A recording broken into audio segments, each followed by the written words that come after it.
Okay, so if you ever wondered how to configure an NFS server for ITOM platform or NFS server in general, we're gonna uncover it for you using this particular help file from the ITOM practitioner portal, configure NFS server.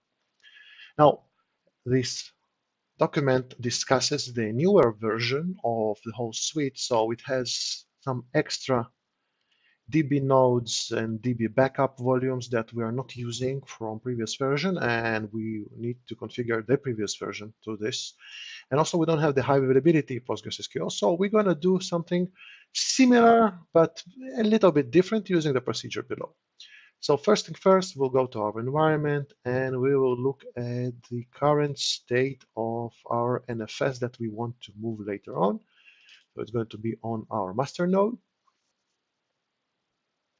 And the migration specific video would be a little bit different, but still we want to go and varvol/itom.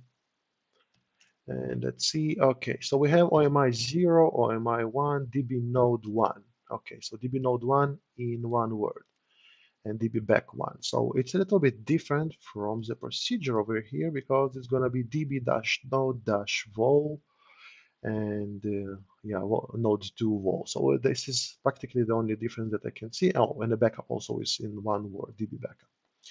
Okay, so we are going to install on our dedicated server.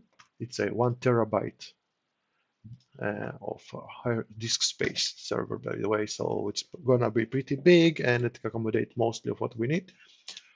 And we're gonna add a -y and see what's going on with it. Hopefully it's not something big. While it runs, let's prepare the next command. So it's yum install -y nfs utils.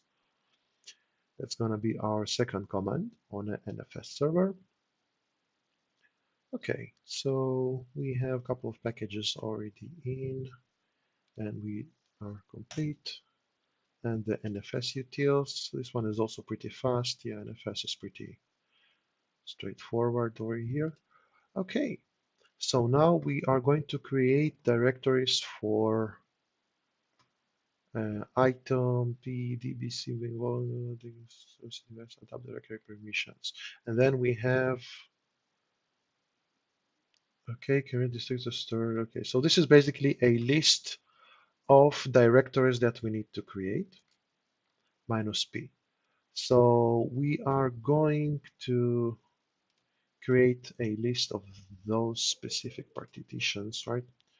Cool. So it's gonna be make a dir -p. Always remember to do the -p. It just creates a whole sequence of folders that you need. That's number 1. Number 2. Go for it. All right, you see that? I forgot to do the -p. It's completely fine. I'm human too, some say. Right, then we have the data. That's going to be -p. Now, of course, I could put it all in a single file and just, create it a little bit faster. However, it's not that much of, not too much work, right? Dir -p. Now I could use the non-defaults, but my volume is mounted to var vols anyway, so pretty much plays nicely. And later when I migrate, it's gonna be easier for me to make sure that the small details are not lost. So it's gonna be completely fine. There's our OMI 0. There's our OMI 1. See how fast that is? Now DB node is a little bit different. What was it? What was it? It was DB node 1 in one word and DB back 1 in one. Okay, so it's gonna be DB node 1, and then it's gonna be DB back 1, right? And since this is a newer version, now we are completely fine. So now we are going to chown recursively the whole ITOM folder. So we're gonna do chown var vols ITOM, and I forgot the recursive one. and then it's going to be 1999, 1999. Fantastic. Let's see that it worked actually. CD var roles item. Right. LL, and let's see LL conf. Right. So nothing over there. Everything is on the right permissions. So now we need to export all of this stuff, and we have an example here, and we will use the example. So is there, yes, so we do this first. So we will do just that. We'll Control C, and we will create a mass produced file, right? So it's going to be Notepad. What did I do? Right. Control V. And now we have db node1 in one sentence, right? It's going to be db node1. And then it's going to be the db back1. I think it's db back1, right? db back, db node, db back1. All right, fantastic. So we did all that.